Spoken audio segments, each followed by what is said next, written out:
अस्सलाम वालेकुम वरहमतुल्लाहि वबरकातुहू। मैंने तो मॉडर्न जमाने में मॉडर्न अंदाज से सलाम किया और तुमने तो रया के अंदाज से सलाम किया है। कोई बात नहीं बहन, क्या मैं तुम्हारी यूनिवर्सिटी यानी तारुफ जान सकती हूँ? जी हाँ, मेरा नाम तस्लीमा है। मैं बड़ा शहर गाँव की रहने वाली हूँ। मैं मदरसा जामिया अब्दुल कलाम का परवाड़ी बनाकर पढ़ती हूँ। ओह माय गॉड, देखो तस्लीमा, तो तुम बड़े होनहार लगती हो, मगर मुझे लगता है कि तुम रया की तालीम हासिल करके अपनी जिंदगी को सैकड़ों साल पुराने दौर की ताबीर कर दोगी और पर्दा बुर्का चार दीवारी की रस्सी में कसकर अपनी जिंदगी को बेकार कर बैठोगी। आजादी के साथ जीने के लुत्फ से खुद को महरूम कर दोगी। रिवायती तालीमी मदरसा तो नहीं जानती हूँ। हाँ, मैं दीन इस्लाम को जानती हूँ। इस्लामी तालीम हासिल कर रही हूँ। मेरा आज़म नहीं कि मैं इस्लाम पर अमल करूँगी, सारी बहनों को उसकी दावत दूंगी। इस्लाम को औरत पर ऐसा आदमी भी तो है, आपको शरीर पता नहीं। मैंने तो टेलीविजन में पढ़ा है, यानी दुनिया का औरत पर एहसान है, उसने औरत को इज्जत बख्शी है, बराबरी अता की है। हालांकि मैं भी एक मुसलमान घराने में पैदा हुई हूँ, लेकिन हकीकत पसंद है, सच बात कहने में नहीं डरती हूँ। औरत को इस्लाम पर नहीं सुना है? हाँ जी, बताती हूँ कि औरत को इस्लाम पर क्या है। इस्लाम से पहले बच्चे की पैदाइश को कितना बुरा समझा जाता और आपको क्या हालत होती थी। कुरान की ज़ुबान सुनिए। अऊज़ु बिल्लाहि मिनश शैतानिर रजीम। वइज़ा बुश्शिरा अहदुहुम बिल-उन्सा ज़ल्ला वजहुहु मुस्वद्दन वहुव कज़ीम यतवल्ला मन कान मिन सूइ मा बुश्शिरा बिहि यमसिकु अला हुनिन अनदस्सु फित-तुराब। सूरह नहल आयत नंबर 58। तर्जुमा, उनमें से जब किसी को बच्ची पैदा होने की खुशखबरी दी जाती, उनका चेहरा काला पड़ जाता था। बच्ची की वजह से अपने हाल में छिपा सकता था। उसने समझ में नहीं था, बच्चे को मिट्टी में जिंदा दफन कर देते। मेरे बहन इतना ही नहीं बल्कि बहुत से लोग अपने बेगुनाह मासूम बच्चे कैसे दफन कर देते थे। जरा सोचो, मिट्टी के रहने पर बच्चे पर क्या गुजार कर रही होगी और माँ पर क्या गुजार दे रही होगी।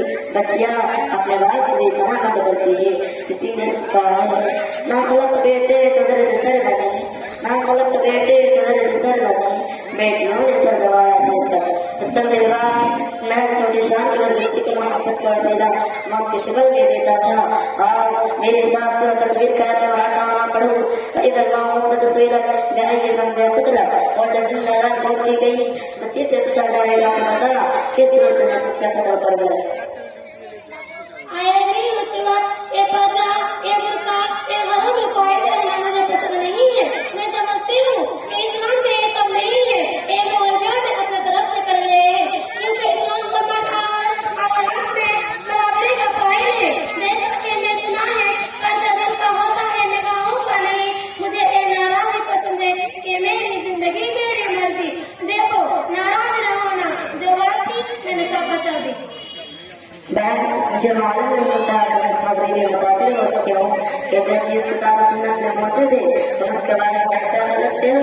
देखो, ये दुनिया खत्म हो जाएगी, इतने बड़ा चीज भी खत्म हो जाएंगे, हम भी खत्म हो जाएंगे। उस समय जिंदगी जाना है, जिससे सामने खड़ा होना है, उसने जवाब देना है। वो सवाल करेगा, जिंदगी किसकी मर्जी उतर कर आए हो, अपनी मर्जी या रब की मर्जी। उससे सवाल करने का कि उसे यहाँ बख्शी है, उसे यहाँ बनाए ये नारा सरासरी मेरी जिंदगी मेरी मर्जी। सही बात तो ये है, रब की जिंदगी रब की मर्जी, रब की जिंदगी क्या है और कुरान बताएगा। जरा देखो कुरान करीम को रब की मर्जी क्या बताया है। इरशाद रब्बानी अपरानाती बयोतिकुन्ना वला तबवजना तबवजल जाहिलियतिल ऊला।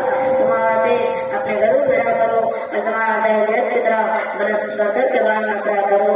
बहन, ये रब की मर्जी। और तुमने कहा ये पर्दा है वो कमर में बढ़ जाए, नहीं, हरगिज़ नहीं, ये रब की मर्जी है। अल्लाह ताला का फरमान है, या अय्युहन नबिय्यु कुल लिअज़वाजिका व बनातिका व निसाइल मुमिनीन युदनीना अलैहिन्ना मिन जलाबिबिहिन्ना ज़ालिका अदना अन युअरफ़ना फला युज़ैन व काना अल्लाहु गफ़ूरन रहीमा। तर्जुमा, ये नबी तुम अपनी बीवी और बेटी और मुसलमानों का औरतों से कह दीजिए कि अपने चादर को आगे निकाल लिया करें। ये उनके लिए बख्शीदा बात होगी। तुम्हारे बात अंदर ताजब होता है। करवा बताइए किसी बदमाश किसी बदमाश वही नियत वाले के दिल में क्या है कौन जानता है। कौन तुम्हें किसी गंदे ख्याल से देख रहा है। उसके बरताने के लिए मशक किसके पास है।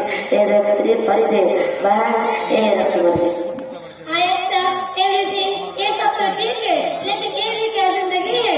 औरत सिर्फ चार दीवारों में कैद हो जाए, उसकी आजादी से खो जाए कि औरत सिर्फ झाड़ू लगाने बच्चों को पालने समाज की खिदमत करने कपड़े धोने और खाना पकाने के लिए पैदा हुई है। मैं उसे तो ही समझती हूँ। तुम्हारे ख्याल तुम्हारी नजर का नतीजा है। कौन कहता है औरत सिर्फ झाड़ू लगाने और बच्चों को पढ़ने के लिए पैदा हुई है। और अल्लाह के मोहब्बत के लिए पैदा हुई है। दिन के साथ के लिए पैदा हुई है। उसकी इबादत के लिए पैदा हुई है। मखलूक खुदा की राहत के लिए पैदा हुई है। अपने रब की रज़ा और अपने औलाद की तरबियत और परवरिश के लिए पैदा हुई है। अपने औलाद की तरबियत और परवरिश के लिए पैदा हुई है। और अपने रब की रज़ा और अपनी जन्नत के लिए पैदा हुई है। तो अल्लाह बताएंगे और नबरते का कोशिश की परवरिश करे नवाले भाई बहन की खिदमत करे अपने घरों को सजाए सवेरे आबाद करे। प्याज और इज्जत उनसे पसंद नहीं है क्या उसकी इज्जत में कमी हो जाए। अगर वो अपने माजूर मर्दों के लिए खाना पकाए इसके बर्तन धोए ऑफिस में बैठ कर आम वाले गाँव पर नजर मुस्कुराहट से इस्तेमाल करे। रजिस्टर बनकर आए घर खड़े बैठे जब मुसाफिर को चाय पानी ला कर दे उनके सामने को लोगों में रखे। या ज्यादा इज्जत में मुकाबले मामले की नजर मुझे पसंद नहीं है। जिसमें औरत अपने वालिदैन के लिए रहमत बरकत है, भाई के लिए इज्जत है, शौहर के लिए राहत है और बच्चों के लिए जन्नत है। वो आपकी फातिमा नहीं बल्कि मौका होती है। तुमने मेरे आंखें खोल दिए हैं, तुमने मुझे मगरबी प्रोफाइल से दूर किया। बहुत बहुत शुक्रिया। Thank you. अस्सलामु अलैकुम व रहमतुल्लाहि व बरकातहू।